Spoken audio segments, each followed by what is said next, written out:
Da Cornuda ad Agrigento, la sfida di Marco Marcolin, senatore della Lega ed ex sindaco del comune montelliano, è lanciata. Diventare il primo sindaco leghista nel profondo sud. I fischi e la manifestazione di protesta di domenica a Palermo non gli hanno fatto cambiare idea. Forse farebbero meglio contestare loro stessi, perché il male sono loro, non è la società. Danno proprio un'immagine distorta ciò che è la Sicilia, e allora non ci permettono di prendere neanche quel poco di buono che loro possono avere. Per cui persone insignificanti, persone che forse non meritano neanche la nostra attenzione.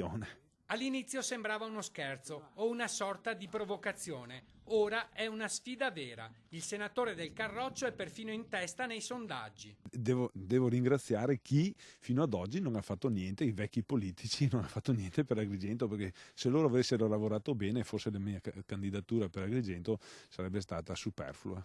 La sua candidatura ha creato stupore nell'isola, ma anche approvazione, come quando si è recato recentemente al mercato ortofrutticolo per la sua campagna elettorale. E poco importa se la sfida è lanciata ad Agrigento, roccaforte dell'attuale ministro degli interni Angelino Alfano. A me piace più ricordare Agrigento come la città di Pirandello o di Sciascia, o per la cultura che ha, per i templi, per la Valle dei Templi, per la storia.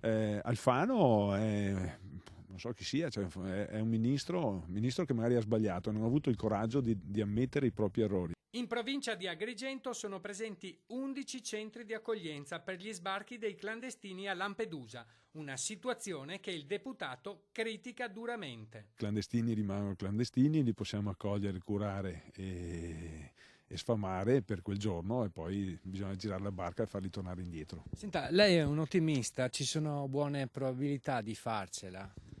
Ma guardi, io se faccio sono 1611 km, penso che non vado lì per giocare o per perdere, io vado lì per vincere, ce la metterò tutta e poi sai.